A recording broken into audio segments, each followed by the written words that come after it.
Hello YouTube, Greet again, and this is going to be part 2 of my first back-to-back MOAB. This one's going to be on Bootleg, Team Deathmatch just like the other one, Resistance, and I'm going to be using the MP7 again. Gotta agree, this gun's pretty OP. I don't know what I was doing here. I stayed still for the longest time, probably a bathroom break I would say, but this was my third MOAB that I've gotten since the game came out, and I think it's like, so I think it's something like I got 5 MOABs in a week, in the first week that the game came out.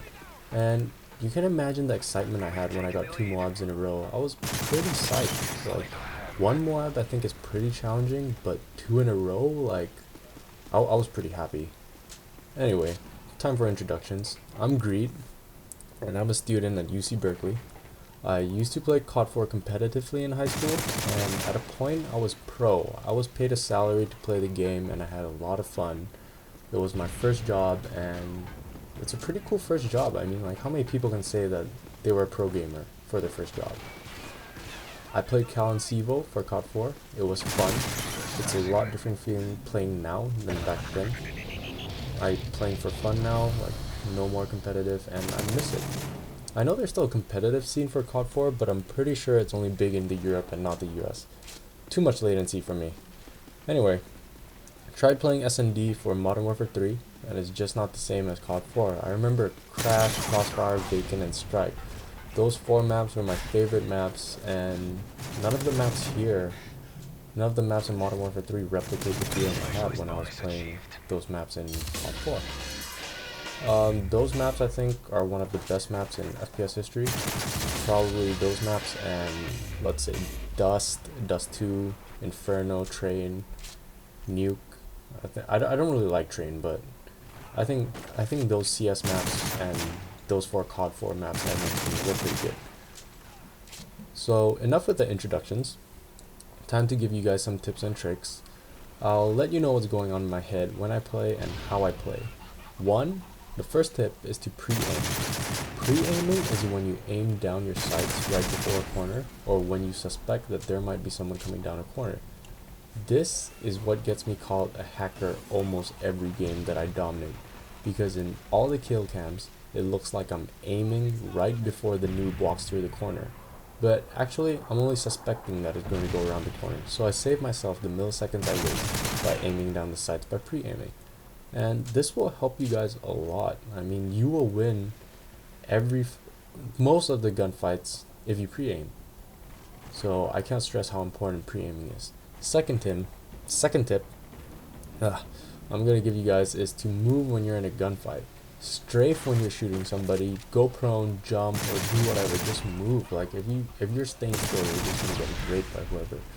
So, like me, whenever I have an assault rifle on, like the ACR, I always put on Stalker Pro, and I strafe left and right whenever I'm shooting someone at a distance, for the obvious reason that a moving target is harder to hit than a stationary target.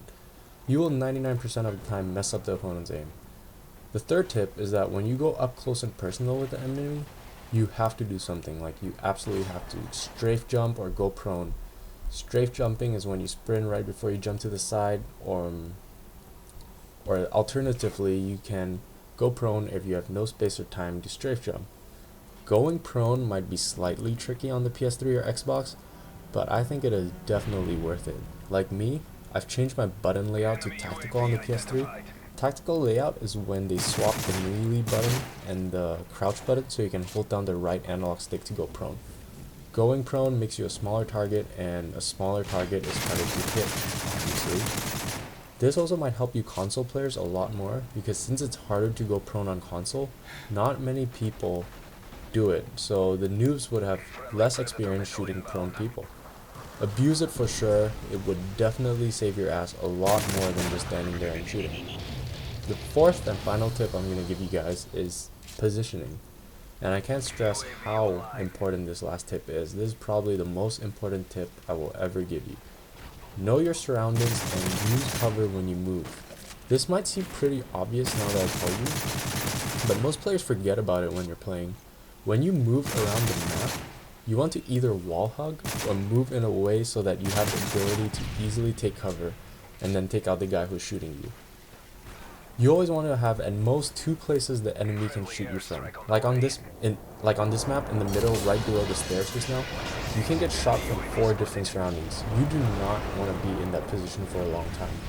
For me, I choose to patrol from where I am, the left side of the map, because that's where I know my gun will be able to compete with people. Like I go from the market up to the bottom, the other spawn point, because I know that's where my gun will be able to compete. I have an SMG. I'm not going to be able to shoot people at long ranges. I'm going to have to shoot people in their face. And if you go on the right side of the map, like from where I am right now, the right side, you would definitely need an assault rifle or a sniper to compete in that area.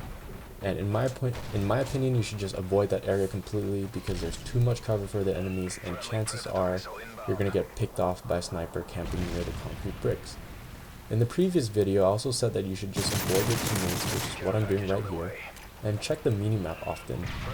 If you know your teammate is killing the enemy, if you know your team is killing the enemy a lot, know that the enemy will spawn somewhere further away, and if you're following my don't stick to your teammates tactic, they'll almost always spawn near you, so watch out. Here I get the MOAB, and my second back-to-back MOAB. I was pretty happy, and this is going to be my last team deathmatch MOAB. My last solo team deathmatch MOAB, and from now on it's just going to be free-for-all, because I only play objective game types when my friends ask me to, and I almost always put on assault. This is Greet, and see you guys next time.